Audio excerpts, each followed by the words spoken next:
Hi, I'm Lorraine Mazerol. I'm a Professor of Criminology here at the University of Queensland. I'm going to be presenting to you today about a project titled Drug Law Enforcement in Australia, how best to spend $1 billion on policing. I'd like to acknowledge my collaborators, Liz Eggins here at the University of Queensland, Angela Higginson at the Queensland University of Technology, and our colleagues in the Serious and Organised Crime Research Laboratory at the Australian Institute of Criminology.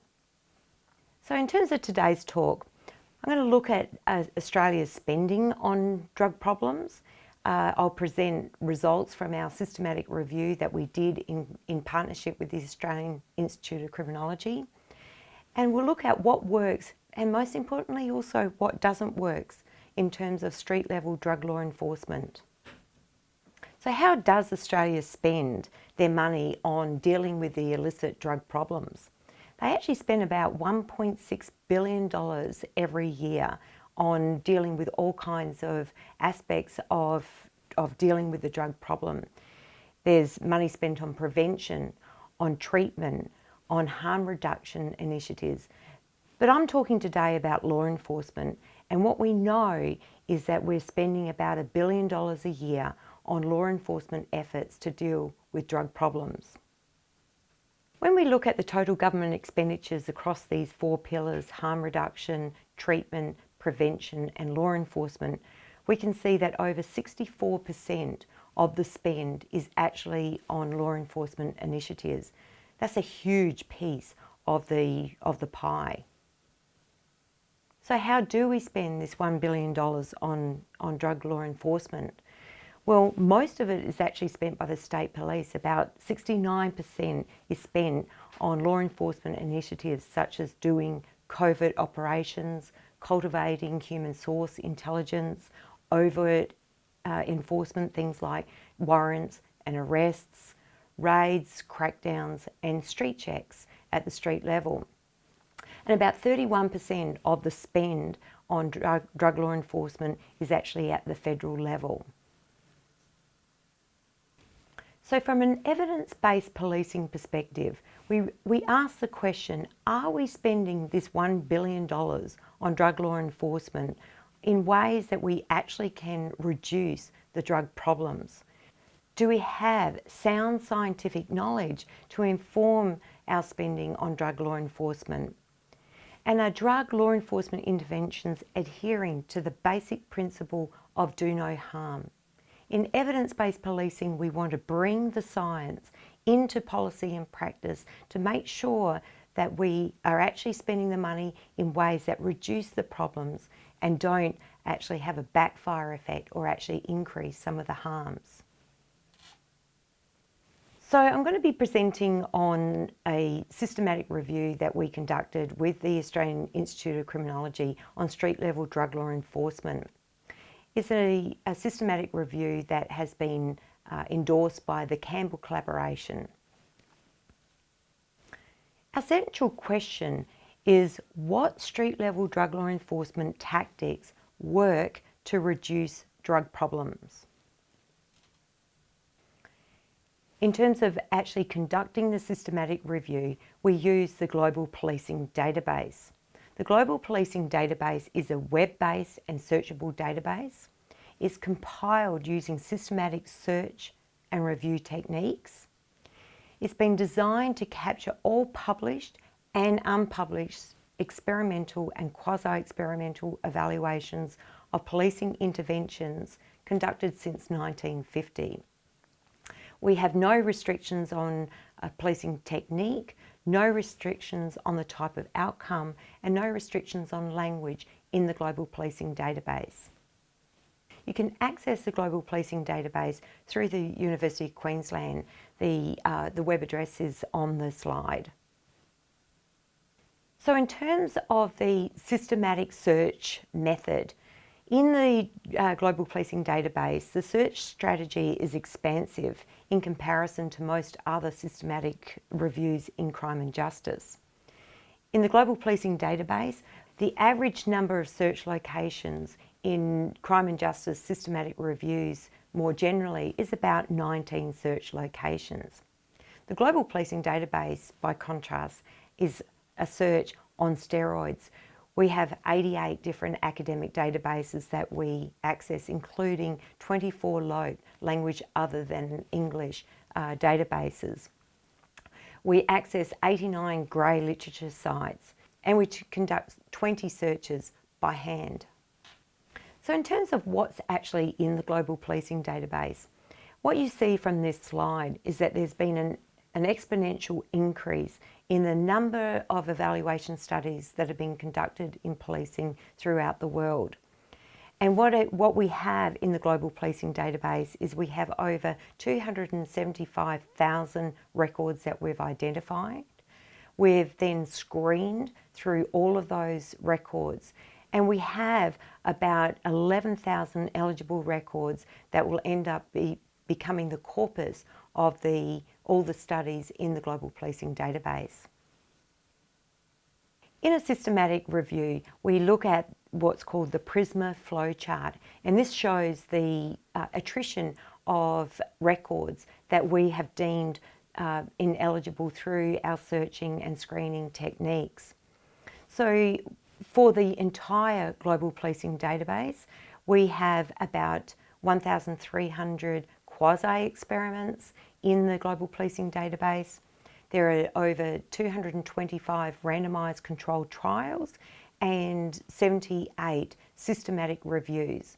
And this is for all kinds of policing interventions and tactics. The important thing about the Global Policing Database is it's truly global. And what you'll see from this slide is that, yes, most of the evaluation studies that meet the criteria to be included in the Global Policing Database, most of the studies are coming from the US, from the UK, from Australia, from Canada. But there are many, many countries that are contributing studies to the Global Policing Database. This is important for how we gather together the evidence to understand what works in different policing techniques. There might be a strategy, for example, in another country that's highly effective for the police in terms of dealing with street drug problems. We want to learn from other countries. We don't want to just rely on what we know from studies here in Australia. This pie chart shows the distribution of where we're getting different studies from. Most of the studies that are included in the Global Policing Database come from journal articles, and there's a reason for that. Journal articles have gone through peer review. They have met the scientific criteria that this study is robust. And that's actually very important from an evidence-based policing perspective.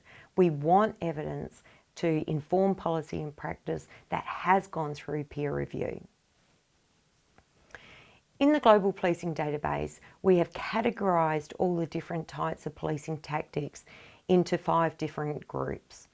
Policing practices, which is mainly your frontline policing practices, which include community policing, multi-agency collaboration, hotspots policing, problem-oriented policing, for example. We also include legislative reforms and their impact on different ways that the police intervene in different problems. We look at different interrogation, information and evidence gathering techniques and tactics of police. In the Global Policing Database, we also look at different organisational and staff and HR issues. The last category are different policing technologies. And so included in that category are things like body-worn cameras. What you see from this graph is the number of studies by intervention category. The top line are policing practices. So the most common type of evaluation study we have in the Global Policing Database are frontline policing tactics. But what's actually interesting here is that we actually have a lot of randomised controlled trials, quasi-experimental studies on organisational and HR issues. This pie chart shows the broad categories of evaluation design. So what we see here is that most of the studies that meet our criteria of scientific robustness are actually quasi-experiments. A much smaller number, 5%, are systematic reviews, and about 13% of the studies in the Global Policing Database are true randomised controlled trials. When we graph the Global Policing Database trends by design over time, what you see from this graph is that there actually has been a very steady increase in randomised controlled trials over time. What we wanted to do was to use the wealth of scientifically rigorous studies from the Global Policing Database to understand what works in terms of street-level drug law enforcement. So what we did was we used the Global Policing Database and ran a series of search terms across the Global Policing Database that you can see here. We were very extensive in terms of trying to capture any study in the Global Policing Database that would have anything to do with drug law enforcement. In terms of the definition of the interventions, we include any study where the intervention is initiated, managed, or implemented by the police to reduce or prevent illicit drug use, drug dealing, or associated drug problems. The review includes policing interventions where the intervention targets illicit drugs, and this can include heroin, cocaine, methamphetamine, cannabis, or the street-level drug law enforcement is either the only intervention or is one component of a much broader program of interventions. We included a range of different types of outcomes. So drug activity was classified as illegal by legislation, and it had to include selling, buying, manufacturing, or possessing drugs or paraphernalia. It could also include public nuisance due to illicit drugs, or driving under the influence of drugs, but not alcohol. The variables defined as drug crime included drug-related calls for service, arrests, fines, citations or notices, convictions, or drug-related recidivism.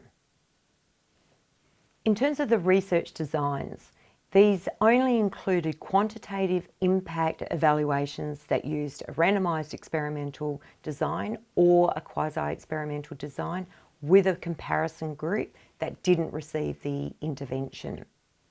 This includes studies where the comparison group can receive the business as usual. It could be, for example, any kind of standard model of policing intervention, or no intervention, or an alternative intervention.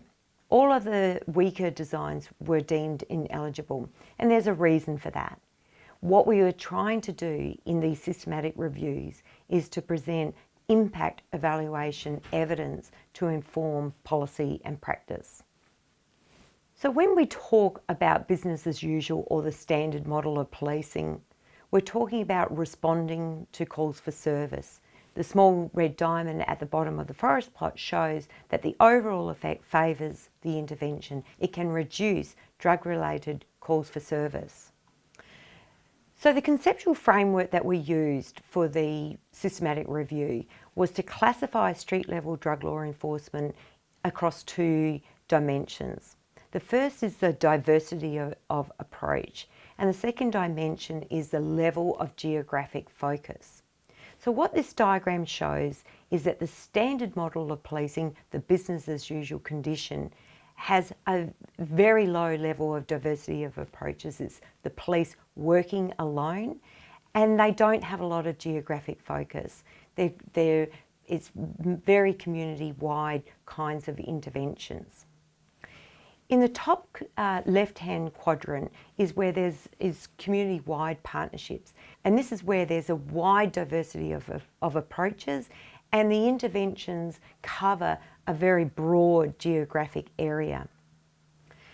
The other approach is very highly geographically focused interventions. So in the bottom right quadrant is hotspots policing. This is where the police are working alone. There's not a lot of diversity of the intervention approaches, but they are highly focused on hotspots. In the top right-hand quadrant is problem-oriented policing and partnership approaches. So they're using a diversity of approaches, but they're very, very highly targeted to geographic places that have a lot of problems. So community-wide partnerships include things like arrest referral, drug diversion, weed and seed programs. This is where in public housing sites, for example, the police go in there, they make a lot of arrests, and then they partner with community organisations to come and put some structures into public housing sites, some social support structures in there to try to maintain the gains. Neighbourhood enhancement programs, foot and bike patrols are also counted under community-wide partnerships. Beat officers and referrals from police to services in the community. These are all the sorts of drug law enforcement interventions that we would classify as community-wide partnerships. Problem-oriented policing includes those kinds of interventions that are very, very targeted geographically to problematic places, but they involve a diversity of approaches. So things like nuisance abatement, civil remedies, crime prevention through environmental design, problem-oriented policing focusing on repeat victims or repeat offenders. Hotspots policing are those policing interventions that only involve the police but are highly targeted to hotspot places, to those places that are generating a lot of problems. And these include crackdowns, raids, undercover operations, directed patrols at these hotspots, search and seizures on drug labs and drug-free zones. The standard model of policing, the business as usual condition, usually in these evaluations of drug law enforcement, the standard model of policing, or the business as usual condition, includes the police responding to calls for service, arrests, reactive covert operations, ad hoc street checks, and preventive patrols. In terms of the PRISMA flowchart for this study, looking at street-level drug law enforcement, what we ended up with was 26 studies that met our criteria. Now that sounds like a very low number of studies, but in systematic reviews, when we're looking at a very specific problem and a type of policing intervention, that's actually not unusual. In fact, that's quite a lot of studies to help us inform the evidence base. This is a forest plot. So the forest plot plots the effect size and the confidence interval for all of the studies for a particular outcome. And this particular outcome is drug-related crime. So 18 studies actually met the criteria with an outcome of drug-related crime. And what we see from the overall effect size, which is the small red diamond at the bottom of the forest plot, is that there's an overall effect favouring the intervention. So what this means is that for all of these studies, the street-level drug law enforcement intervention actually shows that the intervention reduces drug-related crime. When we look at the outcomes for drug-related crime, comparing and contrasting different policing approaches compared to the standard model, what we see here is that problem-oriented policing is far more effective than the standard model. We can see that hotspots policing, there's some mixed evidence there for drug law enforcement. And certainly community-wide drug law enforcement interventions are much more effective than the standard business as usual condition.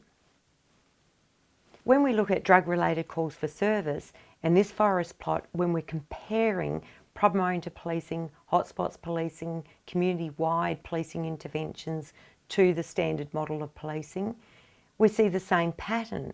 What we see here is that problem-oriented policing is highly effective for drug law enforcement relative to the standard model. We see that some mixed evidence again around hotspots policing. This is where the police are working by themselves and targeting their intervention efforts to hotspot places. And we see the community-wide interventions to be more effective than the standard approach as well.